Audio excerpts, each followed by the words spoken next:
I admit, money and I have a love-hate relationship. One day I feel like a finance expert for saving 85 cents on toothpaste, and the next I wonder how I could eat fries worth $10. Saving money in your 20s feels like trying to diet while living next to a McDonald's. Over the years, I've understood some terrible money habits that kept my bank account similar to a desert in Arizona. If you've ever asked, where did all my money go? Stick around. Let's uncover 7 sneaky habits draining your bank account faster than you can say Uber Eats. Number 1. You only live once mindset. When I open Instagram, I'm immediately transported to the beaches of Bali, the rooftops of New York, and music festivals of bands I don't even recognize. When I ask my friends if they've started investing, I get a blank stare or sarcastic, "We're still young, but I want to travel.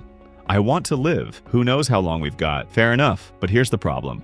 Social media turns treat yourself into a full-time lifestyle. It glamorizes impulsive purchases and glorifies temporary pleasure.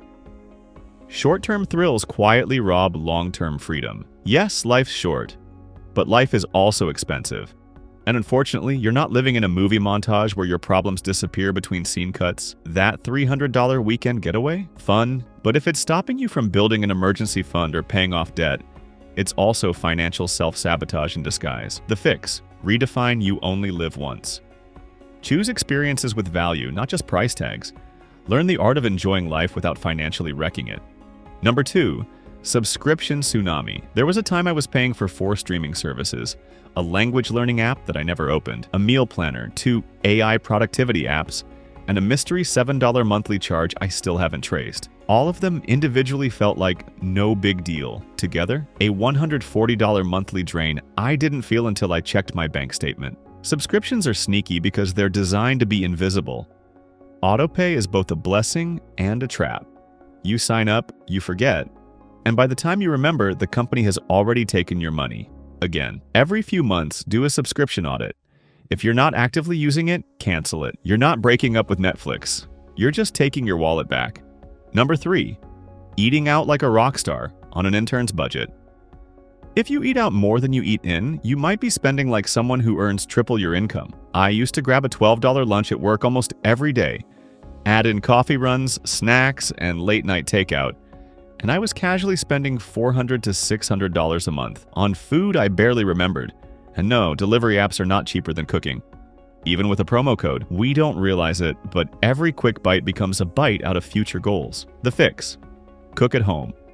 Or at least build a budget eat-out plan. Pick 1 to 2 days a week, not 5. You don't need to live off rice and beans, but also you're not a celebrity chef with a cooking show budget.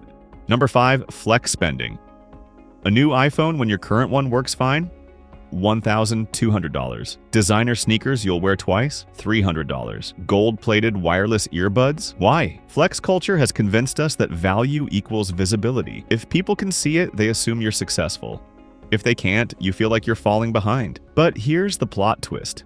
The richest people I know wear plain tees and drive 10-year-old cars. They've got money and assets, not logos. If you're going broke trying to look rich, it's time to pause. Before you buy anything expensive, ask, am I buying this because I need it or because I want others to see it? Flex for your future, not for people who don't pay your bills. Number 6, it's on sale syndrome. Let me guess, you've said this, but it was 70% off. Newsflash. It's not a deal if you weren't going to buy it anyway. The sale sticker is not your financial advisor. It's a marketing trick to make you feel like you're saving when you're really spending more than planned. I once bought a $90 jacket because it was originally $300. I wore it twice before realizing it didn't even fit well. That's not a win. That's a $90 lesson in emotional spending. Make a 30-day list. Write down what you want to buy, wait 30 days, and if you still need it, go for it. If not, congrats. You just avoided an emotional landmine.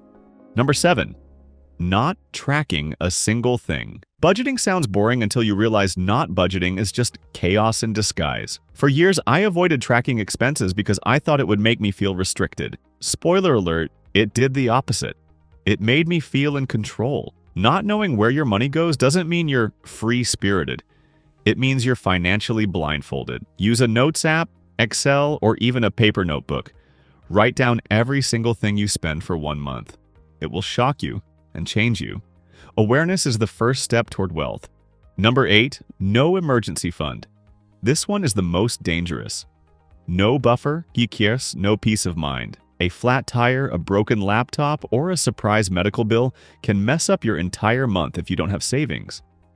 And when emergencies come, because they will, you're forced to borrow, swipe, or panic. Once I had to dip into my emergency fund to replace a phone that took a dive into a bathtub. If I didn't have that money saved, it would have been a stressful credit card decision. Start with something small. $20 a week, or even $5 a day. Build a basic fund. $1,000 is a good starting goal. Then build up to 3 to 6 months of expenses. Your future self will thank you every time something unexpected happens. And you're calm, not broke. Number 9. Lifestyle inflation creep. Remember when $40 felt like a lot? Now it disappears in one dinner and a coffee. That's lifestyle inflation. Every time you get a raise or a better gig, you start spending more. Not because you need to, but because now you can.